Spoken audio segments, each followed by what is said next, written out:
Vuestro Dios estaba muerto, y el paraíso que os prometieron estaba podrido. Sois marionetas en un circo de horroroso espectáculo. Mensaje en una botella.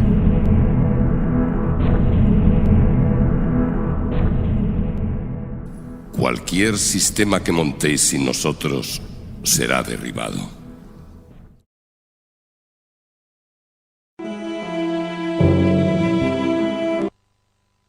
No, eso nadie se lo va a discutir. No participó en ese juego, puede decir lo que quiera, pero todos los partidos políticos participaron en el juego. Claro, y la transición se hizo como se hizo. Claro. Y no hay más. Yo os pido, y hago un Pepe, juicio de valor, os pido Antonio, una cosa. y creo que se hizo de la mejor manera posible. Bien, vamos a ver. Que tú lo discutes, ya lo sé. Como yo he empezado diciendo que esto no es un régimen democrático, y como no es una opinión lo que estoy diciendo, lo digo dogmáticamente, porque es ridículo rehuir el dogmatismo cuando se trata de describir. Permitidme que describa y diga por qué no es democracia. Y luego me respondáis a esos argumentos. A una opinión no, porque si vosotros decís que es democracia y yo digo que no tiene valor ninguno de los dos. Yo voy a dar argumentos. Para que haya democracia, entendiendo por democracia lo que entiende todo el mundo, lo que se entiende en Estados Unidos, en Francia, Alemania y aquí, y lo que se dice aquí, así no exijo ninguna democracia perfecta, ni moral ni materialmente, ni hablo de democracia burguesa, de democracia formal, de democracia libertad. Esa no existe. Así que soy menos exigente que tú. Esa no existe. ¿Voy a decir por qué? Porque se requieren dos requisitos. Y además, con esto contesto un poco lo que ha dicho Ramón, que la razón por la cual yo digo que no es democracia no es porque no ha habido ruptura, porque podía no haber habido ruptura y por vía de evolución reformista haber llegado a un régimen democrático, aunque es muy difícil, pero podía haberse hecho y no se ha hecho. Porque se necesitan dos requisitos y ninguno de los dos están. Uno, democracia es si el pueblo elige a su gobernante. Ese requisito en España no se da. No os precipitéis, esperad un segundo. ¿Por qué no se da ese requisito? Porque el régimen de listas cerradas o abiertas son cerradas, pero aunque se abran, en Italia, en la experiencia de abiertas, la han modificado el 3%, eso es igual. A ser listas cerradas, ya un economista que Ramón conoce perfectamente, contemporáneo de Stuart Mill, Walter Bagehot, ya dijo contra el régimen de representación proporcional todo lo que hay que saber sobre ese tema, y dijo que ese sistema que lo inventó un telegrafista inglés en el siglo pasado mediado y que se aplicó en Australia, luego ha sido un instrumento en manos de los partidos políticos para quitar la soberanía popular y tener la soberanía ellos. En España, ¿qué ha sucedido con los partidos políticos? 6 personas, 4 personas, 5 personas, una nombrada a dedo por el rey, Suárez, las demás salidas de la clandestinidad, sin ninguna legitimación de sus bases, la legitimación de su valor, pero no democrática. Esas personas se reúnen y dicen, no tenemos ninguno, dicen, el entendimiento, el pacto que es, no tenemos ninguna seguridad, no sabemos la incógnita que puede suponer unas elecciones, no sabemos quién vamos a ganar, pero vamos a adoptar entonces un sistema, un acuerdo, para que en el peor de los casos nadie pierda, todos ganemos. ¿Cuál? Repartirnos el poder en proporción a los votos que saquemos. ¿Y qué votos vamos a tener? No importa, nosotros designamos a los diputados, no el pueblo. Ellos hacen las listas, 5 personas hacen toda la lista de diputados. El sistema no varía ni un ápice si no se molestaran ni en hacer listas. Se presentaran los 5 solos. El pueblo votara proporciones, el 20, el 15, el 30.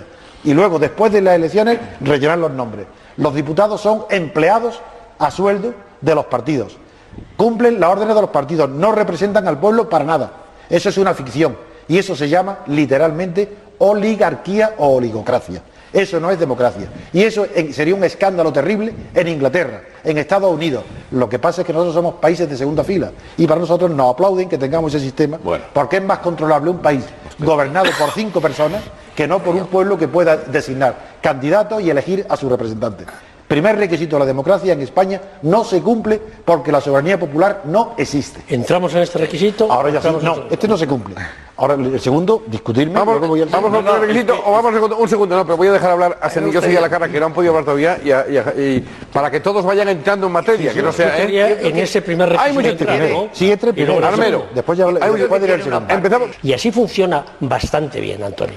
Bueno, yo creo que la contestación a mi provocación de decir tajantemente, dogmáticamente, que faltaba el primer requisito, la rueda que se ha dado demuestra lo difícil que es entre personas de una cultura superior y que conocen bien la política, lo difícil que es hacer un análisis.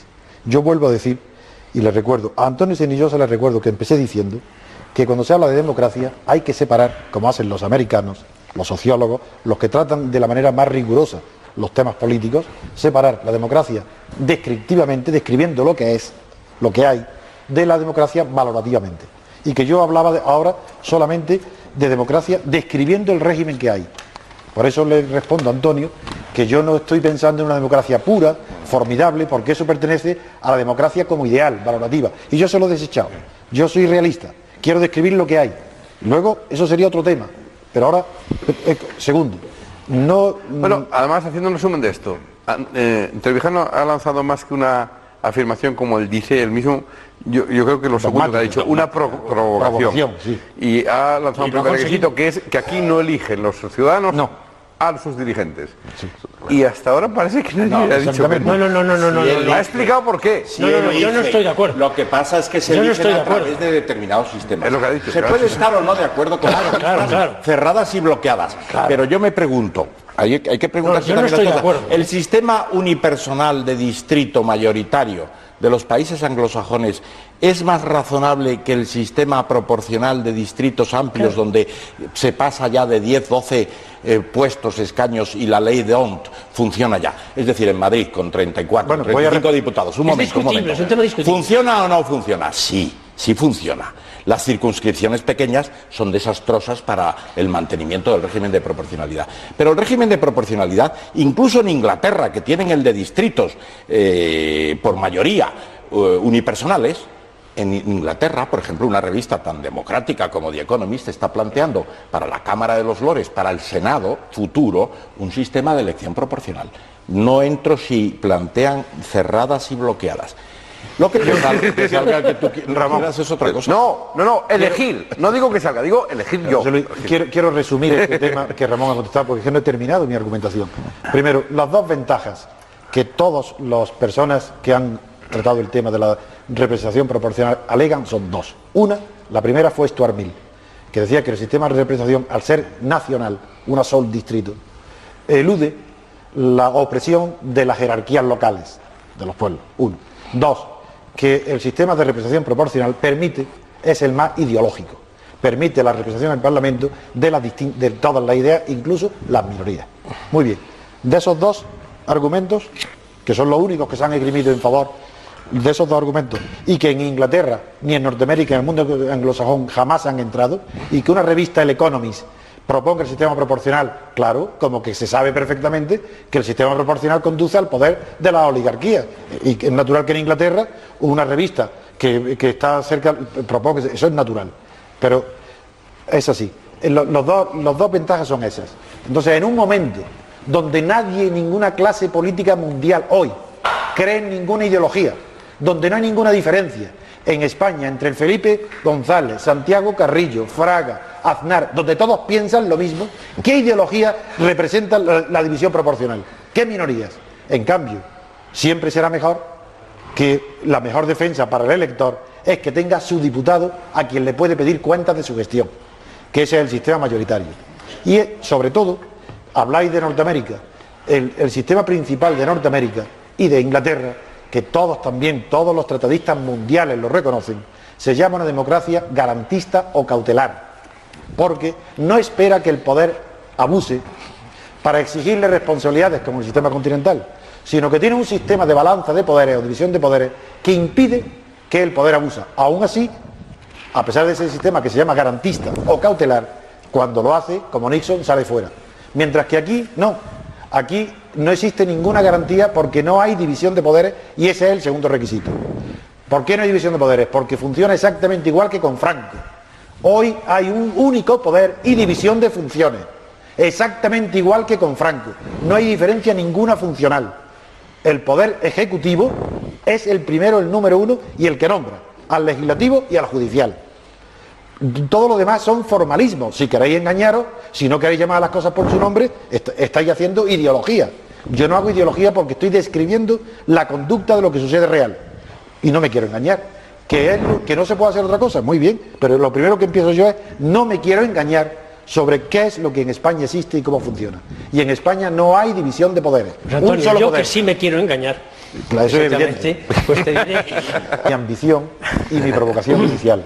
Creía que hoy, con esa provocación, quería aportar a la clave algo nuevo. ¿Qué es lo nuevo? Porque la clave ha hecho unos programas formidables, científicos, históricos, arqueológicos, y los programas políticos son de una mediocridad y de un aburrimiento insoportable. Y hoy quería que no fuera así, pero lo siento, pero yo entonces me voy a limitar a decir qué es lo que yo pienso y que cada uno diga lo que le dé la gana y que no me conteste. Pero tengo entonces que terminar mi pensamiento porque Ramón Toape, brevemente, monopoliza mucho el uso de la palabra y impide. Yo ahora voy a hablar. Adelante, Antonio. Hombre, claro, estamos entre amigos además. Bien, yo tenía la idea, mi idea era decir, se partió la dictadura y se ha llegado a algo que unos piensan que es democracia, y yo quería decir, se ha llegado a algo que no es democracia porque le faltan los dos requisitos que he nombrado. Uno, que el pueblo no elige a quien quiera. Dos, que no hay división de poderes y no hay control del poder. Bien. No, Y no nos has convencido. no, ni pretendo ya. Sí. No, porque cada uno está, en vez de acompañarme en un esfuerzo de objetividad por describir los hechos, sin importar si son buenos o malos, si llueve o hace sol. No, yo no pretendo, no tengo ninguna ambición de decir que me gusta más el sistema mayoritario. Yo eso no lo he dicho. Yo no digo, me lo has preguntado, te lo digo, pero no era el debate. Lo que yo había introducido es que el sistema que hay no es democracia. Y segundo, como no hay analistas, pretendía entonces, una vez, si todos estaban de acuerdo en la descripción de lo que hay, no en la valoración, que ahí cada uno tiene las opiniones que le dé la gana, pero entre personas inteligentes es anormal por completo que no estemos de acuerdo en describir una cosa, porque basta con buena fe, pero después de eso pensaba que un análisis requiere descubrir las claves que por qué la transición se ha producido como se ha producido, por qué es que era imposible de otra cosa, y segundo, hacia dónde evoluciona el sistema, porque eso es lo que creo que puede de verdad interesar. ¿Vas a explicar esas otras cosas? No, yo digo, yo puedo explicarlas, pero solo, porque no espero que nadie me conteste, porque cada uno va a responder. Pues yo te escucho. Yo lo sé, pero cada uno va por otro lado. No, Pablo por ejemplo, tanto vosotros dos habéis respondido a ambiciones ideales de la democracia, a valores. Antonio se inició la primera vez, pero se dio cuenta rápidamente y rectificó que yo no había planteado el tema de valores de la democracia, ni una democracia mejor, ni si es mejor el sistema mayoritario. Yo quería limitarme, ser modestísimo en el objetivo y muy ambicioso en la manera de enfocarlo. Es científicamente describir lo que hay y luego pasar por qué existe eso, qué causas lo produce, que no dependen de la voluntad de las personas, y tiene toda la razón Antonio Senillosa. No se puede hacer un análisis político hablando de pacto y de personas, eso pertenece a la conciencia. Y como yo que algunos no me quieren entender, voy a terminar con un ejemplo. Y con ese ejemplo para decir, yo pretendía que no sucediera, supongamos que en la clave aquí, en vez de estar nosotros, esto fuera una clave que está hecha en la India, y que están todos los que hay son hindú, de todas las castas, están todos. Y el tema que se pregunta es el de las vacas sagradas. Y entonces todos dicen, unos explican el origen, de dónde viene el tabú, otros dicen cuál es la función económica social que cumplen, otros dicen, pero que todos están de acuerdo en que en la India está prohibido sentimentalmente, moralmente, que nadie es capaz de atentar contra la vida de un animal, sobre todo si es sagrado. En realidad que hay un observador y les dice, interrumpe, y le dice, pero entonces ¿cómo se explica usted que en el sur de la India, que es donde en unas regiones existe el 80% de bueyes y el 20% de vacas, mientras que en otros es a la inversa? Ya se quedan desconcertados y dice, alguien mata, entonces selecciona, ¿qué hace? Entonces responden, no, eso es la naturaleza, la ideología. Y no, la verdad es que en los sitios, y un economista debe estar muy interesado por este tema, en los sitios donde el buey es utilizado como tracción agrícola, tiene un valor económico muy superior al de la vaca.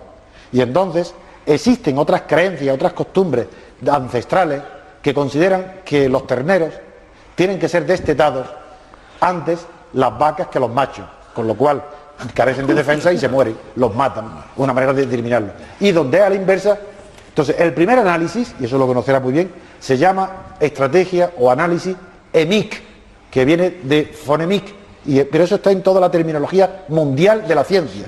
Y el segundo análisis se llama éthique. Y yo he pretendido hablar de la política española de forma éthique, es decir, no de vaca sagrada, sino de quién asesina a los terneros, y qué proporción y por qué causas. Y vosotros estáis empeñados en hablar de vaca sagrada, EMIC, no todos, pero sobre todo Ramón. Como economista, yo estoy dispuesto a hablar de TIC, y me importa mucho. Y a Ramón, los fenómenos de Wall Street han sido importantísimos. Pero fíjate la de tíos que entraron, los grandes capitalistas que entraron en la cárcel. Aquí no ha entrado ni uno. Efectivamente. Revijano, que había sido interpelado. Pero estamos en la primera parte. La democracia lo oculta. Estamos en la etapa de la denuncia. Vamos a entrar en la segunda. Cuando tuve la suerte, la fortuna personal de poder participar en la creación de la Junta Democrática, estaba en la acción política. Y nunca, ni una sola vez, propuse, ni tuve ninguna idea, ninguna imaginación para la acción que no fuera precedida de un análisis político. Todas las reuniones de la Junta se empezaban leyendo un análisis. Entonces, porque sin un diagnóstico no puedes proponer ningún medio de... Entonces, mi interés en este debate era el diagnóstico. Segundo, proponer soluciones. Yo no estoy capacitado para ello, porque para proponer soluciones hay que estar en la acción política. Yo estoy fuera de la acción política. No porque no esté en la acción política no puedo proponerla, sino porque al no estar en la acción política me falta la intuición, la imaginación, la pasión y el interés que descubre los medios de acción. Y además no es eso lo que los espectadores pueden esperar de nosotros, porque no estamos en la política. Bueno, más o menos estamos... Yo me considero. Tú sí. En cambio, están y no están todos, el mejor de una manera o de favor, otra. el mejor favor que podemos hacer, primero a quien nos escuche, a nosotros mismos, e incluso a los partidos políticos, aunque nos odien, es hacer análisis políticos, hacer diagnósticos de buena fe, con rigor, con espíritu científico. Y a partir de ahí, con ese diagnóstico, los medios de acción surgirán según las circunstancias. Pero yo por eso lo que pido, lo que ahora propondría, sería una segunda provocación. Ya es bastante que Pablo Sebastián y Antonio Senillosa, y tú también parece, habéis comprendido que mi primera ambición en la clave hoy era decir, no hay democracia, no porque no haya libertades, hay libertades. La corrupción no es incompatible con la democracia. Eso no es contestar el tema. Tampoco. No hay democracia porque el pueblo no elige al gobierno ni a sus representantes, sino que son elegidos por 5 señores nada más, que se reparten cuotas de poder según el resultado de las elecciones. El pueblo ratifica las decisiones de una pequeña oligarquía política, y no hay democracia porque no hay división de poderes, porque el poder ejecutivo, nada más, por eso. Entonces basta. La segunda parte, para no insistir, sería pasar entonces al análisis de las causas. Ramón se contenta como político lo que jamás aceptaría de un economista, y es que ha dicho que la culpa de esto la tiene, que se hizo así porque había muchos franquistas y mucho miedo. Bueno, pues si eso es un análisis científico, figuraros. Es el más científico de acuerdo, que se puede hacer. Sí, según tú, muy bien. el mejor análisis que se ha hecho político de una gran empresa podría ser el de Felipe II, cuando se enteró del desastre de la Armada Invencible. Dijo, yo envié mis naves contra los hombres, no contra los elementos. Y ahí está. Y no hizo la propuesta de reforma. ¿Qué pasaba? Que la Armada se hizo con un sistema desastroso, que robaba a todo el mundo, que es lo más político. Entonces escribir un libro. Voy a terminar. Lo más político es hablar delante de la gente. Los que no hemos sido nunca marxistas ni comunistas, no tenemos por qué renunciar a descubrimientos increíbles de la ciencia social, uno de los cuales, o muchos de los cuales, provienen de Marx. Por tanto, yo no considero que sea apetecible para un intelectual riguroso explicar una situación diciendo que se produjo porque había muchos franquistas y mucho miedo. Eso, porque la pregunta inmediatamente es ¿por qué había miedo? No es normal que 45 o 50 años después de una guerra civil haya miedo, entonces habrá otras causas. Y las causas económicas, aquí no se nombran, no tienen importancia. ¿Por qué? Porque Marx hablaba de un determinismo económico. Yo no he sido nunca marxista ni hegeliano. Nunca he creído en el determinismo histórico, pero creo que la evolución de la historia y de la cultura tiene unas causas objetivas independiente de la voluntad y del conocimiento y de la conciencia de los hombres, y son esas causas las que me interesan. Y a eso no renuncio. Y no he sido nunca marxista. Bien, entonces, la pregunta que me has hecho es que mi segunda provocación era, por tanto, pasar a ver qué causas son las que han determinado la transición y hacia dónde evoluciona la transición. Entonces, para eso, que es de donde puede surgir luego la acción, para eso hay que, como todo análisis, hay que dividir. Y es tradicional, y no está mal, porque no solo proviene de Marx, sino que toda la sociología mundial lo tiene aceptado, distinguir tres grandes aspectos para un análisis, que es el económico, el cultural y el político. Bueno, pues en el político, el diagnóstico mío es que había una evolución de la dictadura a la oligocracia, con lo cual no digo ninguna novedad, sino digo igual que decía Aristóteles, es la fórmula normal de evolución de los sistemas políticos. Pasan de la dictadura a la oligocracia y de la oligocracia a la democracia, y ese paso no se ha dado en España todavía. Eso en cuanto político. En cuanto al económico, ha habido reconozco la mayor autoridad de Ramón Tamames, pero no renuncio a tener mis propios pensamientos. En la economía ha habido una evolución, y la transición responde a ella, de haber separado la economía de producción y la economía de consumo. En cuanto a la economía de consumo, España se ha convertido en un mercado internacional, donde mandan, y ha perdido muchísima independencia, lo cual me halaga y me gusta, porque yo no soy nacionalista, y por tanto, si aquí el capital extranjero manda, bueno, mientras eso no afecte a la independencia política, pues no me preocupa. Si afecta a la independencia política, que puede no afectar. No, claro, señalo el peligro. Pero es decir, que ha habido una separación económica y la transición ha respondido fundamentalmente. La transición ha sido una obra de las potencias internacionales.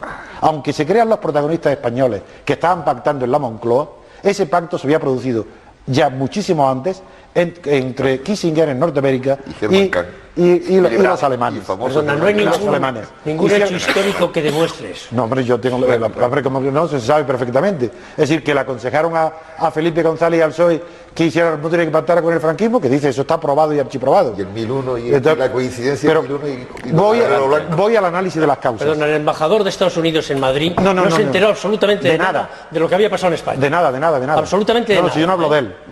Si fue Kissinger en Alemania. Tampoco eso consta en ninguna parte. Bueno, sí consta. Lo que quiero decir es, yo prescindo de eso también, voy a las causas. Prescindo de las personas, ni Kissinger, nada, para que no haya discusión ninguna. Todo eso como si no existiera.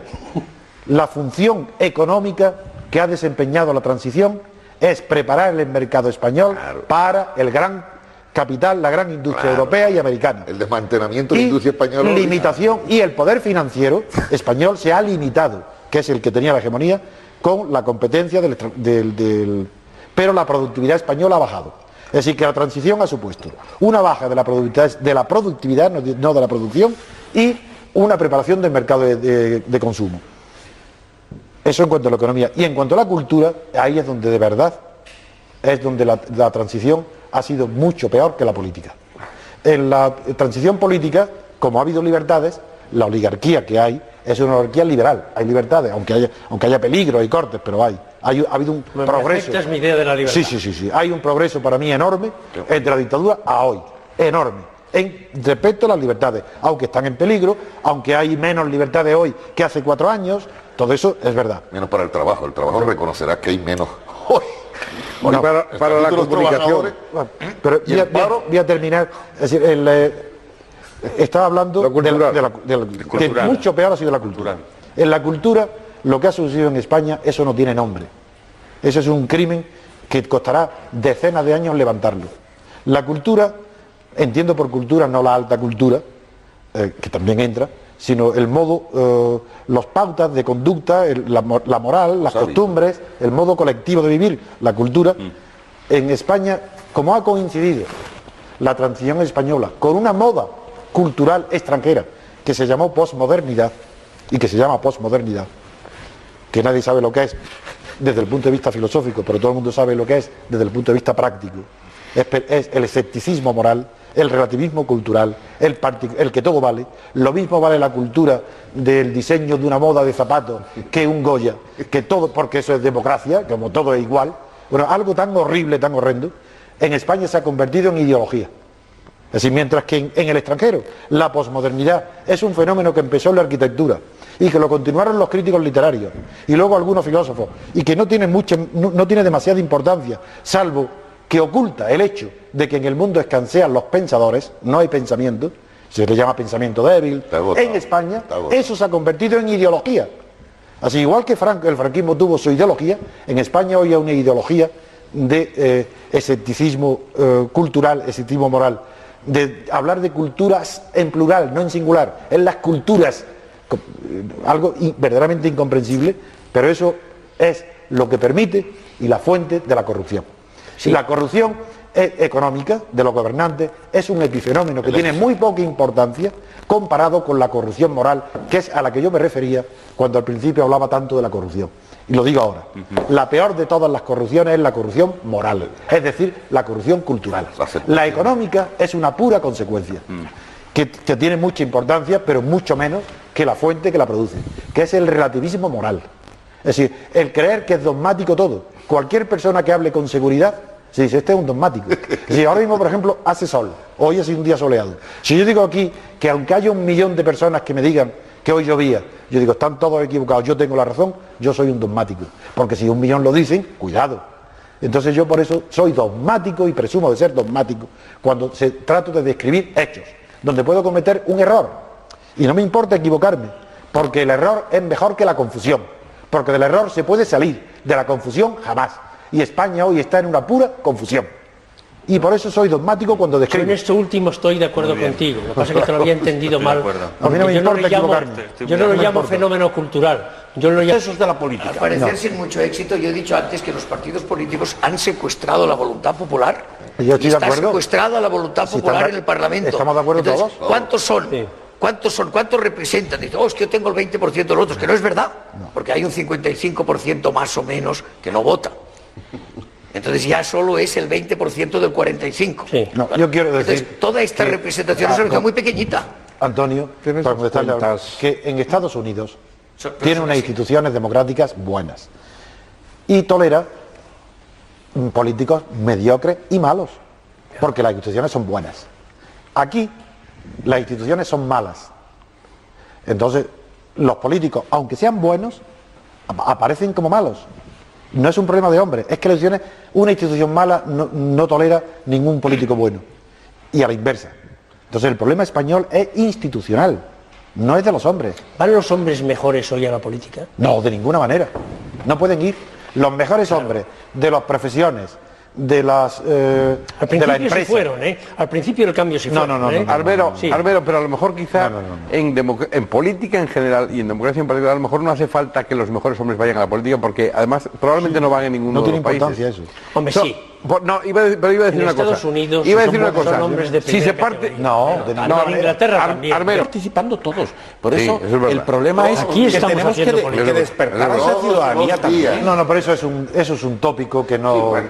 Eso es un Pero tópico. oye, Antonio, aquí estamos haciendo política. Sí, pero en la política, como se habla, es una cuestión de poder. Y aquí no estamos haciendo absolutamente nada para alterar ni un solo milímetro la relación de poder.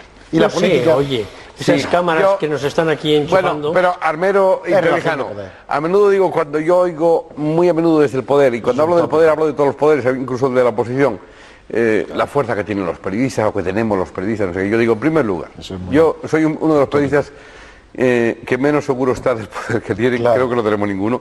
Primero, dependemos para empezar de los empresarios, por lo tanto, poder poco. Eso a lo mejor no está en la lista tuya. No, sí está. Exactamente, Sí pero, está, no, el argumento- pero no hace el número, no sé si hace el número 4. El argumento principal para que yo crea que tenemos muy poco poder, que tenemos los periodistas y los intelectuales muy poco, es porque... Este de aquí ahora, Quiero decir, lo creo que es muy poco, porque la razón, el raciocinio al que aspiramos, no es instrumento de acción política. La política la mueven las pasiones, no la razón. Y el Estado es pasional, el poder es pasional. Y son las ambiciones, los intereses, los que mueven la política. La razón, muy poco. Entonces, el arte de la razón es descubrir qué tipo de ambiciones pueden caminar al servicio de la razón, para perseguirla indirectamente. Pero directamente, como tratamos nosotros, es solamente un ejercicio cultural. Oye, que damos satisfacciones a la gente, pero no poder. Yo creo que vivimos, desgraciadamente, una auténtica oposición entre el poder político y los medios de comunicación. Probablemente un fenómeno que no existe generalmente. Y todavía se queja sí, porque se pueden poco utilizar sumisos, muchos medios. hasta los mismos. Especialmente el dinero. Ahora es que es muy importante la prensa, porque así como antes he intervenido para decir que no hay que confiar mucho en la razón, salvo cuando descubre ambiciones que la pueden favorecer para moverlas, sin embargo, no podemos olvidar que el gobierno, y es lo único que yo creo que yo sí creo, no de un marxista ortodoxo, de Gramsci, es que el gobierno es igual en una democracia a dictadura más hegemonía. Y la hegemonía surge de la sociedad civil. La prensa pertenece a la sociedad civil. Y la están perdiendo. Entonces, claro, yo le doy muchísima importancia a la prensa, porque si no hay una prensa libre, capaz de crear opinión autónoma, porque las fuentes de la opinión son dos, no hay más. La opinión o viene de arriba a abajo, o viene de abajo a arriba. Y la opinión que hay en España, no sé el porcentaje, pero desde luego, abrumadoramente, desde la transición, viene de arriba a abajo. La opinión pública autónoma en España no hay. La poca que hay proviene de la prensa. Si la prensa es controlada, se acaba para siempre la posibilidad de cualquier cambio que pueda beneficiar a la democracia. Eso es evidente. Por eso la prensa es tan importante, porque es ahí donde se forma la hegemonía. Y la hegemonía cultural proviene de la autonomía de la opinión pública. Respetando lo que le ha ocurrido a Pablo Sebastián y respetando lo que nos ha explicado José Luis A otros muchos que no pueden hablar, nosotros podemos hablar todavía. Claro. Creo sinceramente... Claro, que nosotros y lo decimos claramente. Es que los numeritos que monta el presidente del gobierno llamando a 3 periodistas en la televisión pública, pues eso es impresentable. Bueno, ya hemos avanzado algo. Ahora sí hay un... ¿Sí? ¿Estamos de acuerdo? Estamos de acuerdo. Pues Trevijano, ahora que hemos avanzado algo, llega al cuarto. y que son las 2:30, Pero no olviden que... continuamos con los espectadores. No, antes voy a hacer otra tercera provocación. Me cachi, empezamos de nuevo, pero Hombre, bueno. porque el espectador va a creer que somos venga. unos románticos, Venga. unos ingenuos. También puede ser, Que también solamente puede ser. estamos criticando a la clase política, a las personas que la han hecho muy mal, y tenemos que hablar del pueblo.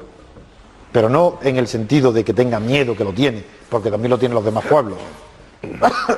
Yo creo que el pueblo español tampoco ha estado a la altura de las circunstancias que tenía. Y un demócrata no tiene por qué tener miedo nunca de criticar al pueblo, porque eso es un demagogo, el que está siempre alabando al pueblo, pero un demócrata no tiene. Y la transición, la tercera característica que ha tenido, después de las 3 análisis, este es el cuarto, es que se ha basado en la demagogia. Empezó con una demagogia obrera, es decir, diciendo que al obrero se hizo el pacto, ese pacto de que todo había hablado, entre la clase política franquista y la democrática, y se buscó como víctima al empresario, con lo cual, de una manera indirecta, el obrero bajó la productividad, huelgas, reclamaciones, pero no era consciente de sus deberes. Después está continuamente halagándose al pueblo. El pueblo es maravilloso, cada vez que hay una elección es maduro, y el pueblo no para de equivocarse, como es natural, si el pueblo si somos todos el pueblo, parece mentira que conocemos individualmente a la gente, nos parecen casi todos atrasados, y luego cuando están juntos es unas maravillas las que producen, cuando toda la psicología social está basada en lo contrario. Es decir, que las multitudes rebajan el nivel de inteligencia, actúan por pasiones. Entonces, para que el espectador no crea que somos ingenuos, que al pueblo español hay que criticarlo exactamente igual. Ahí hay una fecha hito, que es el 12 de marzo 86, ¿no? 85-86. ¿Sobre? El referéndum 86. 12 de marzo del 86, me parece que es, ¿no? Sí. ¿El de la OTAN? De la OTAN. Hombre, ahí lo Ese tienes. es un Ahí tienes. momento clave. Desde Es luego. decir, hasta el día antes, hasta los días antes que permiten las leyes electorales, había 4 o 5 puntos de diferencia a favor del no. Sí. Del no a la OTAN. Llega el día del referéndum y se gana por 4 o 5 puntos a favor, contra, o 6 o 7, no me acuerdo bien. Bien, ¿qué pasa ahí? Ahí se utiliza el miedo, la coacción. Yo me acuerdo que hasta ¿Y el ordenador? dijo alguien peligro de que alterar. íbamos a andar en taparrabos. si se Tamames, ponía el referéndum. Pablo dice el ordenador Y también. el ordenador Y el ordenador. Es decir, yo había oído lo del ordenador. Es decir, nunca sabremos qué pasó al final. Menos mal que en Canarias se salvó el honor. Canarias, el País Vasco, Navarra y Cataluña. Claro. Por supuesto. Empezando por el señor García Trevijano, que es el que más preguntas ha recibido, y a propósito de una alusión del señor Tamames al Ejército Nacional y al franquismo sociológico, pero que no la contestó el señor García Trevijano, hay varias preguntas como esta, parecidas a esta. ¿Cree que hubiese habido ruptura con el ejército que existía entonces? Sí, lo creo. Todas las informaciones que ha tenido el pueblo español y la clase que luego se incorporó a la política sin participar directamente en la acción, están engañados. Yo personalmente estaba en contacto diario y permanente con las más altas jerarquías militares, en nombre de la plataforma y de la Junta Democrática. Los generales más responsables estaban en diálogo permanente y dispuestos a un entendimiento. Es verdad que, como luego se demostró también el 23 de febrero y antes, el ejército había división de opiniones y había otros generales que eran totalitarios o dictadores y que estaban en contra. Pero había una posibilidad muy seria, muy avanzada, de entendimiento con el ejército para formar un gobierno provisional que convocara un referéndum sobre la forma de gobierno y sobre la forma de Estado, es decir, que el pueblo español eligiera libremente entre monarquía o república, entre régimen presidencialista de gobierno con elección directa como en Estados Unidos o Francia, o régimen parlamentario. Y estaban de acuerdo, digo, jerarquías de primera magnitud. Y yo personalmente tenía las conversaciones con ellos. Lo sabía y lo transmitía a los principales dirigentes de la Junta. Sin embargo, se transmitió el mensaje una vez que el Partido Socialista Obrero Español decidió pactar con el régimen a espaldas y a escondidas del resto de sus compañeros, para lo cual fue muy oportuno que yo estuviera en la cárcel, porque sabía todas esas maniobras y estaba informado desde el extranjero por las más altas personalidades europeas. Se transmitió el mensaje del peligro, en el sentido de que yo y la Junta, los que defendíamos la ruptura y ese pacto en el ejército, queríamos ponerlo al pie de los caballos al Partido Comunista, al otro. Y siguieron la línea del PSOE, que fue el primero que dio el paso para pactar con el franquismo, la siguieron los demás partidos. Hasta tal punto es grave la inclinación del PSOE para pactar con el franquismo, que muy pocas personas saben, antes de Suárez, es decir, con la ventanilla de Fraga, y que en mi despacho, en una reunión en la que asistieron todos los partidos políticos de la plataforma de todos, se sometió el problema de la ley de reforma aquella de la Fraga de ministros de pasar por... Y el PSOE, en la que asistieron 3 representantes, estaba Gómez Llorente, estaba Mújica y estaba Galeote, dijeron que ellos iban a pasar por la ventanilla. Entonces yo dije que eso era incompatible con estar en la Junta Democrática. Y dijeron que quién se iba a atrever a echarlo. Y dije que yo mismo lo propondría. Ruiz Jiménez salió de mi despacho dando un portazo, porque estaba también de acuerdo con el pacto de la reforma. Y eso se hizo antes del nombramiento de Suárez. Por tanto, tiene que saber, la opinión pública española tiene que saber que el PSOE había recibido instrucciones de la Internacional Socialista de pactar con el franquismo estando Arias y Fraga en el gobierno. ¿Esto es noticia? ¿Puedo agregar algo? Sí. Me parece muy... yo quiero recordar que en el sábado Santo Rojo, 1977, cuando se legalizó el Partido Comunista, había una reunión del Comité Ejecutivo del PCM, yo estaba allí entonces, y teníamos comunicación con algunas personas que estaban en el todavía alto Estado Mayor, que había una reunión de militares, etc.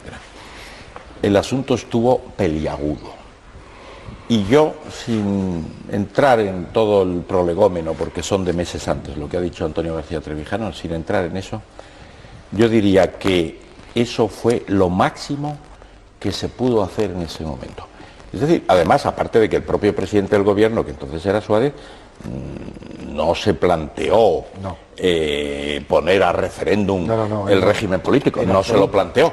Pero yo me pregunto, si se hubiera planteado el régimen político, ¿el ejército lo habría aceptado?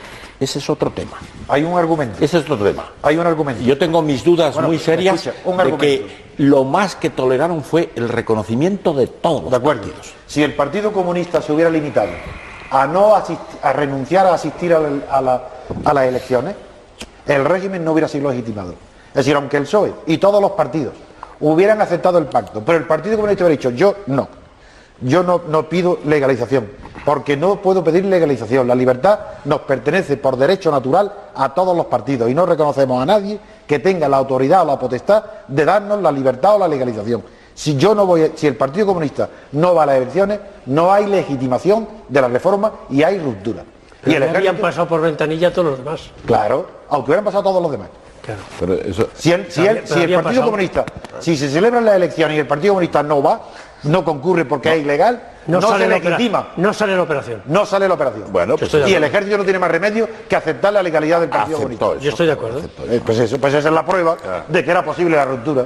Esa es la prueba. Que no se le pedía ninguna que fuera heroico al Partido Comunista. No se le ponía que luchara en la calle, que hiciera huelga. Se le pedía simplemente que dijera no y que se quedara quieto en su casa. Pero has dicho, me parece demasiado deprisa antes, que el fantasma de la guerra civil no existía. No.